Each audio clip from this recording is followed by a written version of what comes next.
ಆಜಿ ಮಸಾಲ. ಎಂತ ಅಡಿಗೆಯ ರುಚಿಯಾಗೋ ರಹಸ್ಯವು 20 ರೂಪಾಯಿ. ವೆಜ್ ಪ್ರಿಯರೇ, ಕಾದಿದೆ ನಿಮಗೆ ಶಾಕಿಂಗ್ ನ್ಯೂಸ್. ಡಯಟ್ ಫಿಟ್ನೆಸ್ ಅಂತ ದಿನ ತರಕಾರಿ ಸೊಪ್ಪು ತಿಂತೀರಾ, ಆರೋಗ್ಯಕ್ಕೆ ಒಳ್ಳೇದು ಅಂತ ಮಿತಿಮೀರಿ ಸೊಪ್ಪು ತರಕಾರಿ ಸೇವಿಸ್ತಿದ್ದೀರಾ. ಸಿಕ್ಕಾಪಟ್ಟೆ ತರಕಾರಿ ಸೊಪ್ಪು ತಿಂದ್ರೆ ಏನಾಗುತ್ತೆ ಗೊತ್ತಾ? ಜಂಕ್ ಫುಡ್ ತಿಂದ್ರೆ ಮಾತ್ರ ಜೀವಕ್ಕೆ ಅಪಾಯ ಅನ್ಕೊಂಡಿದ್ದೀರಾ. ತರಕಾರಿ ಜಾಸ್ತಿ ತಿನ್ನೋದ್ರಿಂದ ಏನೆಲ್ಲ ಆಗುತ್ತೆ ಗೊತ್ತಾ? ಅತಿಯಾಗಿ ಸೊಪ್ಪು ತರಕಾರಿ ತಿಂದ್ರೆ ಕಣ್ಣು ಮೂಳೆಗೆ ಪ್ರಾಬ್ಲಮ್. ರಾಘವೇಶ್ವರ ಭಾರತಿ ಸ್ವಾಮೀಜಿ ಹೇಳಿಕೆಗೆ ಸಾರ್ವಜನಿಕರ ಆಕ್ರೋಶ. ಕಲುಷಿತ ನೀರಿದ್ದರೆ ಮಾತ್ರ ತೊಂದರೆ ಎಂದ ಆಹಾರ ತಜ್ಞೆ.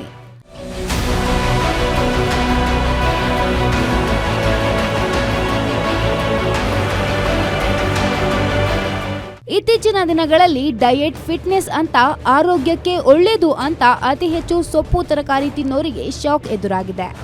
ಎಸ್, ಅತಿಯಾದ್ರೆ ಅಮೃತವು ವಿಷ ಅನ್ನೋ ಹಾಗೆ ಸೊಪ್ಪನ್ನ ಅತಿಯಾಗಿ ತಿಂದ್ರೆ ಕಣ್ಣಿನ ದೃಷ್ಟಿ ಮಂದವಾಗಬಹುದು, ಮೂಳೆಗಳ ಸಮಸ್ಯೆ ಕಾಡಬಹುದು ಮತ್ತು ಬುದ್ಧಿಮತ್ತೆಯೂ ಕುಂಠಿತಗೊಳ್ಳಬಹುದು.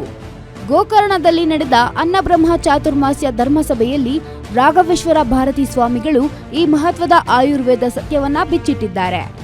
ಆಯುರ್ವೇದ ಗ್ರಂಥಗಳಲ್ಲಿ ಇದರ ಬಗ್ಗೆ ಸ್ಪಷ್ಟ ಉಲ್ಲೇಖವಿದ್ದು, ಹಿತವಾದ ಮತ್ತು ಮಿತವಾದ ಆಹಾರ ಸೇವನೆ ಮಾತ್ರ ದೇಹವನ್ನ ಕಾಯುತ್ತೆ ಅಂತ ಶ್ರೀಗಳು ಎಚ್ಚರಿಸಿದ್ದಾರೆ.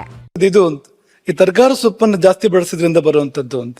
ಇನ್ನೊಂದು ಸಮಸ್ಯೆ ಹೇಳ್ತಾ ಇರುವಂತದ್ದು, ಕಣ್ಣಿನ ಶಕ್ತಿ ಮಂದಾಗತ್ತೆ, ಕಣ್ಣಿನ ದೋಷಗಳು ಬರುತ್ತೆ ಅದರಿಂದ. ಸರ್ವಂ ಶಾಕಂ ಅಚಾಕ್ಷುಷ್ಯಂ. ಈ ಜಾತಿಯೇ ಕಣ್ಣಿಗೆ ತೊಂದರೆ ಮಾಡುವಂಥದ್ದು. ತರಕಾರಿ ಸೊಪ್ಪಿಗೆ ಜಾತಿಯೇ ಅಚಾಕ್ಷುಷ್ಯಂ, ಕಣ್ಣಿಗೆ ತೊಂದರೆ ಮಾಡುವಂಥದ್ದು. ಆದ್ರೆ ಕಣ್ಣಿಗೆ ಒಳ್ಳೇದು ಮಾಡುವಂಥದ್ದು ಕೆಲವಿದೆ ಅದರಲ್ಲಿ. ಚಾಕ್ಷುಷ್ಯಂ ಶಾಖ ಪಂಚಕಂ ಅಂತ ಪಟ್ಟಿ ಕೊಡ್ತಾರೆ. ಆದ್ರೆ ಶ್ರೀಗಳ ಈ ಹೇಳಿಕೆಗೆ ಆಹಾರ ತಜ್ಞರು ತದ್ವಿರುದ್ಧವಾದ ಅಭಿಪ್ರಾಯ ವ್ಯಕ್ತಪಡಿಸಿದ್ದಾರೆ. ತರಕಾರಿ ಮತ್ತು ಸೊಪ್ಪು ತಿನ್ನೋದ್ರಿಂದ ದೇಹಕ್ಕೆ ತುಂಬಾ ಒಳ್ಳೆಯದು. ತರಕಾರಿ ಬೆಳೆಯುವಾಗ ಕಲುಷಿತ ನೀರು ಬಳಕೆ ಮಾಡಿದ್ರೆ ಮಾತ್ರ ಆರೋಗ್ಯಕ್ಕೆ ತೊಂದರೆಯಾಗುತ್ತೆ, ಇಲ್ಲವಾದ್ರೆ ಯಾವುದೇ ತೊಂದರೆ ಇಲ್ಲ. ಸೊಪ್ಪಿನಲ್ಲಿ ಪೌಷ್ಟಿಕಾಂಶಗಳು ಸಮೃದ್ಧವಾಗಿರೋದ್ರಿಂದ ಪ್ರತಿಯೊಬ್ಬರೂ ಸೇವಿಸಬಹುದು ಅಂತ ಆಹಾರ ತಜ್ಞೆ ಕೀರ್ತಿ ಸ್ಪಷ್ಟಪಡಿಸಿದ್ದಾರೆ. ಪ್ರತಿಯೊಬ್ಬ ಮನುಷ್ಯನಲ್ಲೂ ಅವನ ಆಹಾರದಲ್ಲಿ ಸೊಪ್ಪು, ತರಕಾರಿ, ಕಾಳು ಇದೆಲ್ಲನೂ ಇರಲೇಬೇಕು. ಸೊ ಇದರಿಂದ ಹೆಚ್ಚು ಒಳ್ಳೆ ಆರೋಗ್ಯ ದೃಷ್ಟಿನಲ್ಲಿ ಒಳ್ಳೆಯದೇ ಆಗುತ್ತೆ ಹೊರತು ಯಾವುದೇ ಕೆಡುಕಾಗೋದಿಲ್ಲ.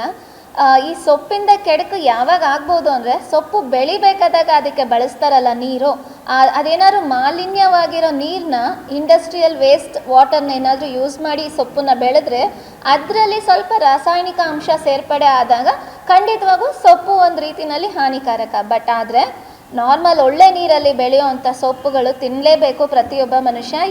ಇನ್ನೊಂದು ಕಡೆ ಸ್ವಾಮೀಜಿಯವರ ಈ ಹೇಳಿಕೆಗೆ ಸಾರ್ವಜನಿಕರು ತೀವ್ರ ಆಕ್ರೋಶ ವ್ಯಕ್ತಪಡಿಸಿದ್ದಾರೆ. ನಾನ್ ವೆಜ್ ತಿಂದ್ರೂ ಕಾಯಿಲೆ ಬರುತ್ತೆ, ಇತ್ತ ವೆಜ್ ತಿಂದ್ರೂ ಕಾಯಿಲೆ ಬರುತ್ತೆ ಅಂದ್ರೆ ನಾವು ಏನನ್ನ ತಿನ್ಬೇಕು? ತರಕಾರಿ ಸೊಪ್ಪು ತಿನ್ನೋದ್ರಿಂದ ದೇಹಕ್ಕೆ ತುಂಬಾ ಒಳ್ಳೇದು ಅಂತ ವೈದ್ಯರೇ ಹೇಳ್ತಾರೆ. ಈಗ ನಾವು ಯಾರ ಮಾತು ನಂಬಬೇಕು? ತರಕಾರಿ ತಿನ್ಬೇಡಿ ಅಂದ್ರೆ ಬೆಳೆದ ರೈತರು ಏನ್ ಮಾಡ್ಬೇಕು? ಸಸ್ಯಾಹಾರಿಗಳು ಹೇಗೆ ಬದುಕಬೇಕು ಅಂತ ಸಾರ್ವಜನಿಕರು ಪ್ರಶ್ನೆಗಳ ಸುರಿಮಳೆಗೈದಿದ್ದಾರೆ. ಆಲ್ಮೋಸ್ಟ್ ಆಲು ಚಿಕನ್ ತಿಂದರೆ ಚಿಕನ್ ಗುನ್ಯ ಬರುತ್ತೆ ಅಂತಾರೆ, ಮಟನ್ ತಿಂದರೆ ಕೊಬ್ಬಿನಂಶ ಅಂತಾರೆ. ತರಕಾರಿ ಬಗ್ಗೆ ಹೇಳಿದ್ರೆ ಈ ಜನಗಳು ಇನ್ಯಾವ್ದು ತಿನ್ನೋದು? ರೈತರೆಲ್ಲ ಏನಾಗೋದು? ತರಕಾರಿ ತಿಂದರೆ ವಿಟಮಿನ್ ಅಂದರೆ ಡಾಕ್ಟ್ರುಗಳೆಲ್ಲ ಹೇಳ್ತಾರೆ. ಇದರಲ್ಲಿ ನಾವು ತರಕಾರಿನೇ ತಿನ್ನಬಾರ್ದು ಅಂತಂದರೆ ಮತ್ತೆ ಏನು ಮಣ್ಣು ತಿನ್ನೋಣ ಜನಗಳೆಲ್ಲ? ಇವಾಗ ತರಕಾರಿ ತಿಂದ್ರೇ ವಿಟಮಿನ್ ಬರೋದು. ಇವಾಗ ಹಣ್ಣು ಹಂಪಲು ತಿನ್ನಬೇಕು ಅಂತಂದ್ರೆ ಹೆವಿ ರೇಟ್ ಇರ್ತವೆ, ಯಾರು ಜನಗಳು ತಂದು ತಿನ್ನೋಕ್ಕಾಗಲ್ಲ. ಹಾಗಾಗಿ ತರಕಾರಿ ತಿಂದರೆ ಆರೋಗ್ಯವಾಗೇ ಇರ್ತಾರೆ. ಒಟ್ನಲ್ಲಿ ಆಯುರ್ವೇದದ ಮಿತ ಆಹಾರದ ನಿಯಮ ಒಂದೆಡೆಯಾದ್ರೆ ನಿತ್ಯ ಜೀವನದ ಪೌಷ್ಟಿಕಾಂಶದ ಅಗತ್ಯತೆ ಇನ್ನೊಂದೆಡೆ.